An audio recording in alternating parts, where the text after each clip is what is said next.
আসসালামু আলাইকুম প্রিয় শিক্ষার্থী বন্ধুরা, আশা করি সবাই ভালো আছো। আজকে তোমাদের সামনে আরও একটি শিক্ষাবৃত্তি নিয়ে চলে এসেছি। আমি জুবাইর আহমেদ তামিম, ওয়ার্ল্ড নিউজ চ্যানেলের পক্ষ থেকে। আজকের শিক্ষাবৃত্তিটি প্রদান করছে স্পন্দন বি। শিক্ষাবৃত্তিটি হচ্ছে ইমরাদ সিতারা খান বৃত্তি। তো আসো আমরা বিস্তারিত জানি কারা এই বৃত্তিতে আবেদন করতে পারবে, আবেদনের যোগ্যতা কি এবং কি কি লাগবে আবেদন করতে, সব বিস্তারিত এখানে এই ভিডিওতে আলোচনা করা হচ্ছে। প্রথমত এই বৃত্তিটি শুধুমাত্র বর্তমানে যারা এইচএসসি বা ইন্টার ফার্স্ট ইয়ার আছে তোমাদের জন্য। সো তোমরা ছাড়া অন্য যারা আছে তোমরা চাইলে ভিডিওটি অফ করে চলে যেতে পারো। সো আসো আমরা কথা বলি। উচ্চ মাধ্যমিক অথবা এইচএসসি পর্যায়ে তোমরা যারা আছো তোমাদের জন্য এই বৃত্তিটি। সো তোমরা যারা 2025 সালে দাখিল পরীক্ষা অথবা এসএসসি পরীক্ষা দিয়েছ তোমরা এবং সমান পরীক্ষার্থীরাও তোমরা এই বৃত্তিতে আবেদন করতে পারবে। অর্থাৎ তোমরা যারা বর্তমানে এইচএসসি বা আলিম প্রথম বর্ষে আছো আর কি।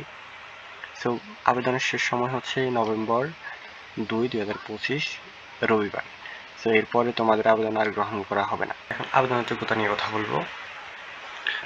এইচএসসি বা সমান পরীক্ষায় বিজ্ঞান বিভাগ থেকে চতুর্থ বিষয় ছাড়া অর্থাৎ উইদাউট 4 সাবজেক্ট তোমরা যারা জিপিএ 4.60 পেয়েছ তোমরা আবেদন করতে পারবে।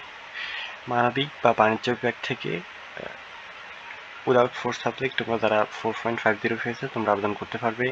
এবং যারা বিভিন্ন শারীরিক সমস্যা এবং বিভিন্ন শারীরিক অক্ষমতা তোমাদের রয়েছে অথবা তোমরা ভিন্নভাবে তোমরা সক্ষম, তোমরা হচ্ছে এক্ষেত্রে 4 থাকলে তোমরা আবেদন করতে পারবে, যে কোনো বিভাগ থেকে তোমরা আবেদন করতে পারবে। সো আবেদনপত্রটি তোমরা অবশ্যই চেয়ারম্যান ইমরাদ আবেদনপত্রটি কুরিয়ার যোগে অথবা ডাক যোগে অথবা সরাসরি অফিসে গিয়ে তোমরা আবেদনপত্রটি সাবমিট করতে হবে। আবেদনপত্রের অবশ্যই A4 সাইজের একটি পৃষ্ঠায় তোমরা প্রিন্ট করে দেন হচ্ছে এটা ফিল আপ করতে হবে এবং সবগুলো ডকুমেন্ট একসাথে একটি খামের মধ্যে দিয়ে দেন তোমরা আবেদনপত্রটি অবশ্যই জমা দিতে হবে আর কি। তো আসলে কি কি লাগবে আবেদন করতে, যেসব তথ্য লাগবে আবেদন করতে সেগুলো হচ্ছে এখানে দেওয়া আছে একটি একটি করে তোমাদের বলে দিচ্ছি। তোমরা বর্তমানে যে শিক্ষা প্রতিষ্ঠানে এইচএসসি বা আলিম পড়তেছ তোমরা ওই শিক্ষা প্রতিষ্ঠানের একটি প্রত্যয়নপত্র অথবা প্রমাণপত্র অবশ্যই দিবে। তোমরা অধ্যক্ষ থেকে একটি প্রত্যয়নপত্র নিতে পারো অথবা তোমাদের হচ্ছে ভর্তি রসিদ দিলেও তোমরা এই এটি করতে পারবে, আবেদনটি করতে পারবে। এক্ষেত্রে প্রত্যয়নপত্র দিলে সবচেয়ে ভালো। সো তোমরা একটি প্রত্যয়নপত্র অধ্যক্ষ থেকে নিয়ে দেন হচ্ছে এটা একটি ফটোকপি জমা দিতে পারো আর কি।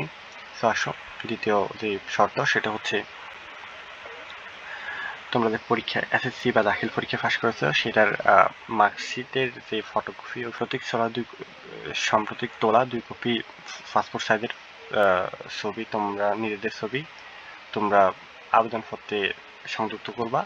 এক্ষেত্রে ছবির পিছনে অবশ্যই নিজের নাম অর্থাৎ নিজের সিগনেচার তোমরা অবশ্যই দিবা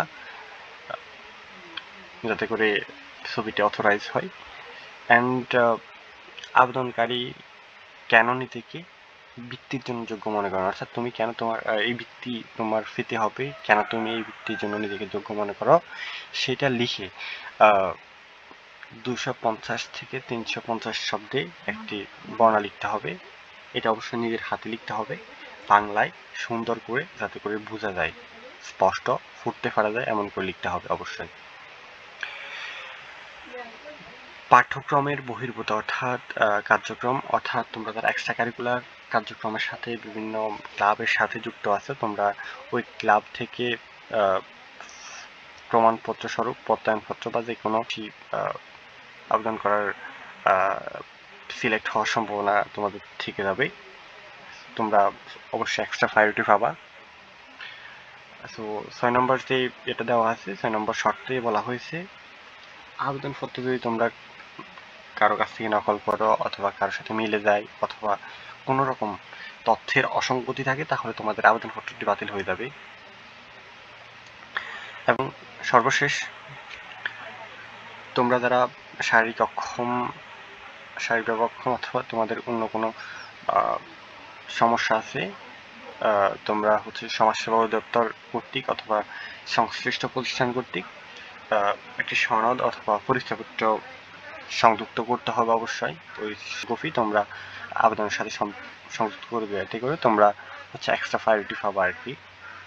তো সবগুলো তথ্য একসাথে করে আবেদনপত্রটি একসাথে করে তোমরা হচ্ছে এই ঠিকানায় তোমরা জমা দিয়ে যাবা, এবং যে কোনো তথ্যের জন্য তোমরা এই নাম্বারগুলোতে যোগাযোগ করতে পারো।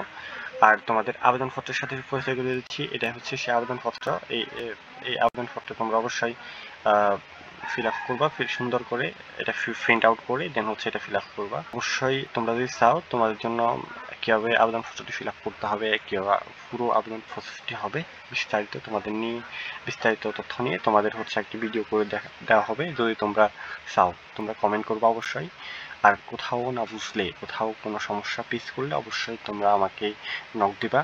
তোমরা আমার গ্রুপ আছে, সো তোমরা ওইগুলোতে জয়েন থাকবা যাতে করে তোমরা বিস্তারিত তথ্য জানতে পারো।